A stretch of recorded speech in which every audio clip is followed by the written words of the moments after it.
Jemi në Shkodër, atje ku hyrja e qytetit prej disa javësh është kthyer në kantier ndërtimi. Punimet për rrugën në lagjen e Bachallëkut janë kthyer në shqetësimin kryesor për banorët e kësaj zone. Familja jonë këtej i bjen me shku të rreth rrotullimit e Kisha Zojs, me dal me shku të shkolla, të qendra shtetësore, me marr buken, të duhet me shku më kthy të Harku, edhe marr të shtëpia jonë me një. Ne penalizojna. Ne na taks paguesa. Ne na ka dalë biznesi krejt jashtë përdorimit. Në këtë territor, në hyrje të qytetit, aktualisht është duke u zgjeruar segmenti rrugor ura e Bachallëkut Harku i Bordicës. Diçka për të vlerësuar që do t'i jap frymarrje rrugës së vetme që e lidh Shkodrën me pjesën tjetër të vendit. Por sa është konsultuar ky projekt me komunitetin e atjeshëm? Ne kemi bizneset rreth rrotull rrugës, jemi 150 vjet që banojmë këtu. Jemi interesuar në lidhje me projektin, në lidhje me shpronësimet, kush do preket nga pronar. Nuk kemi asnjë informacion. Një herë i kërkuam edhe që të ndalojnë punimet sepse po prishin trotuarin. Trotuari është një promë publike. Kjo është shkresa që kemi dërguar orështësh me datën 17 i 2-it, por nuk kemi asnjë përgjigje. 73 ditë po rikthesë kësaj hera. Po kështu i kemi dërguar edhe Bashkisë Shkodër dhe bashkia kalon topin nga ARSH-ja. Merren me ARSH-ja, ai është investitori. Bashkia harron se ajo është përgjegjëse për jetën edhe banesat e qytetarëve. Pana si përgjegjësia, si përgjigje? E ka largu çdo përgjegjësi. Dhe jo vetëm kaq, por nuk ka bërë asnjë dëgjes publike duke thyer ligjin për njoftimin publik, që detyron transparencën, konsultimin dhe pjesëmarrjen publike në procesin e vendimarrjes. As në fazën e parë të projektimit, as në fazën e zbatimit nuk ka shparaqit askush. Edhe pse ne kena kërkuar vetë të shkresa jon që po vim ne edhe të interesohena për këtë projektin, ato nuk e kanë kohë nxjerr. Duhet të jetë një arsye mallore sepse një shkresë është për të thyer përgjigje. Nuk mund ta dim nga se ka ardhur kjo heshtje e bashkisë, por ajo që është e sigurt ka të bëjë me prishjen e interesave të një lagjeje të qytetit. Tani le të sqarojmë pak pse i dëmton banorët e zonës ky projekt. Kemi një zgjerim të dy anëve të rrugës, por në mes të rrugës do kemi një trafik ndarse. Në krah janë gjitha shërbimet që ofrohen, shkolla, xhamia, lokalet, janë dyqanet, marketet. Ndërsa krahu tjetër janë qytetarë, shtëpia të kështu me radhë. Frekuentohet disa herë si nga fëmijët që shkojnë në shkollë, si nga pleq që shkojnë për të lip buken, për të shkuar te marketi kështu me radhë. Trafik ndarësja është ai element teknik që do të thotë që shpejtësia e lëvizjes do rritet. Partje ka pas 2 aksidente, një me vdekje, një është nuk e dihet apo shton. I tash shpejt e shpejt. Edhe një para javë vojnë tërë aksidente i tash. Rruga duhet të funksionojë jo si një barrierë, po si një hapësirë lidhëse në lagje. Këtu për me bë mirë do të ishte marrë para punë mendimi i komunitetit. Na kishin prezantuar projektin jo vetëm nga ana administrative e bashkisë, por edhe nga ana profesionale e inxhinierike. Në djenin time është një projekt i vjetruar, një periudhë shumë të hershme, që në fakt lë për të dëshiruar edhe nga ana teknike, sepse edhe parametrat teknik të këtij projekti janë tashmë të vjetruar. Mund të kishim dhënë mendimet tona, ata janë specialistë, ata dinë si me veprua, si me punu. Në këtë rast, pse është investim i gabuar? Sepse ne humbim mundësinë për të patur bulevardin e qytetit, që në rrallë të parë ti shërbej lagjes, më pas ti shërbej gjithë qytetit për të rritur, më pas edhe vlerën ekonomike edhe të bizneseve që janë përgjatë rrugës. Kështu si janë ti punuta, deri tash, ne lagja jonë ne penalizojna.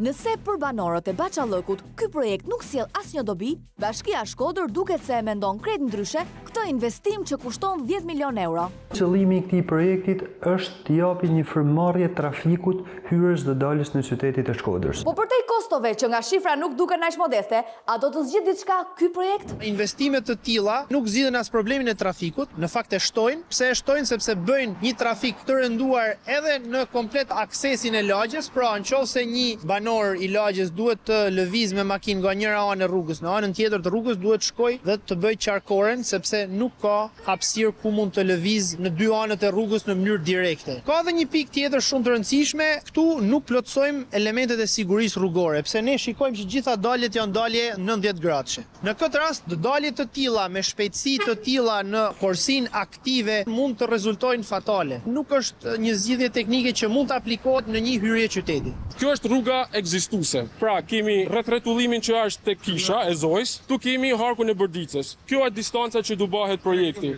Sugjerimi sipas projektit është i tillë.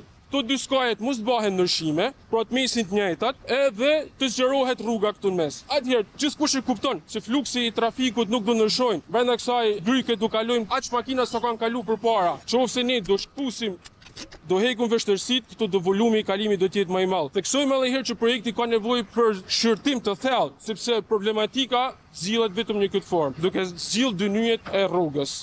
Me Sa duket, ky demonstrimi thjesht I këtij banori, I kuptueshëm nga kushdo, nuk është marrë as pak parasysh nga autoriteti kontraktor ARSH. Por si mund të bëhej funksional ky projekt? Një zgjidhje mund të ishte shtimi I disa kursirave të hapësirave gjelbra për të ulur në këtë mënyrë edhe shpejtësinë e lëvizjes me automjete, por edhe për t'i dhënë mundësi banorëve që të lëvizin me mënyra tjera të lëvizjes drejt qytetit apo jashtë qytetit, po edhe për të pasur akses direkt në dy anët e rrugës. Kjo mund të ishte një zgjidhje e zbutur. Nuk e kemi këtë vetëm për faktin që nuk kemi konsultime publike. Që siç e theksua, nuk u bën asnjëherë, duke shmangur kështu zërin e qytetarëve. Por Baçalloku ka edhe një problematik tjetër të mpret që e shoqëron lagjen që në themelimin e saj.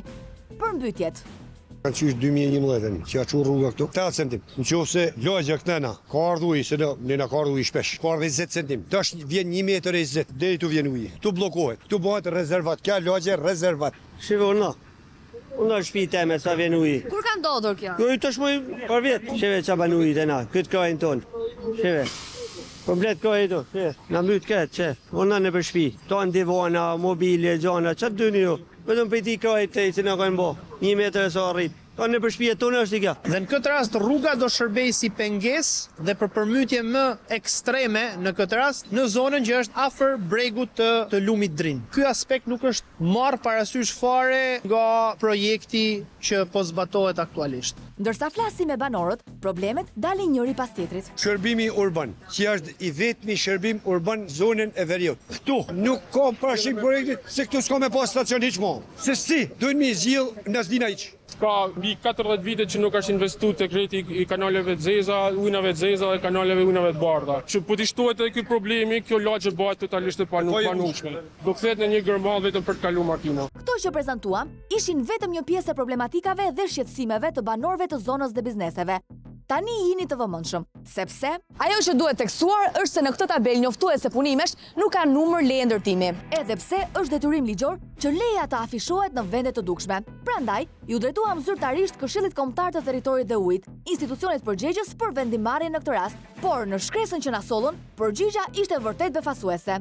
Sipas Këshillit Kombëtar të Territorit dhe Ujit, autoriteti rrugor shqiptar, porositësi këtyre punimeve nuk ka aplikuar për leje. Pra, shkurt e qartë, ky institucion është duke kryer punime të palishme. Dhe nuk e di pse vazhdohet në këtë mënyrë. Ky është një rast flagrant që kemi një investim publik I cili është pa leje. Kjo rrugë ndërtim pa leje që po kryhet nga vetë shteti na kujton vjetra raste kur për një dritare, mur apo një çati, qytetarët janë ndikur penalisht. Por siç I thonë në Shkodër, I bjen me padit djalin të baba. Bashkia në këtë rast është ajo që mbron interesin publik, pra interesin e banorëve të saj. Ajo duhet interesohet e ARSH-ja dhe e gjithë kjo duhet shkojë dhe të konkretizohet me një mundësi për marrjen e lejes ndërtimit në Këshillin Kombëtar të Territorit dhe të Ujrave. Bashkia e Shkodrës mund të kërkojë të lajduar në kjo palishmëri me pretekstin që punimet po kryhen nga ARSH, duke harruar se ajo është institucioni përgjegjës për territorin e saj. Përshëndetje, si jeni? Zoti Piro, unë jam Matilda, gazetare nga emisioni Piranjat. Si ka mundësi që bën punime pa leje në lagjen e Baçallokut dhe ju si bashki nuk merrni asnjë mas? Shta jam pa leje. Pse ka marrë përgjigje nga KKT-ja që thotë që nuk ka leje? Po e kam ligë, në sa di unë ARSH-ja ka me ligë në ato që I ka pronë të vetat. Në të vërtet, drejtori është disi pasakt, për të mos thënë shumë, sepse në vendimin 408 të vitit 2015 për rregulloren e zhvillimit të territorit, neni 19.n, thuhet qartë se Këshilli Kombëtar I Territorit dhe Ujit është përgjegjës për pjesët përbërëse të rrjeteve apo sistemeve të infrastrukturave kombëtare, ku përfshihet edhe kjo rrugë. E kam ligjin këtu nëse doni mund të ulemi, do të marrë leje nga KKT-ja dhe nuk ka marrë. Po atëherë do vërin të mpyesi tek ARSH-ja.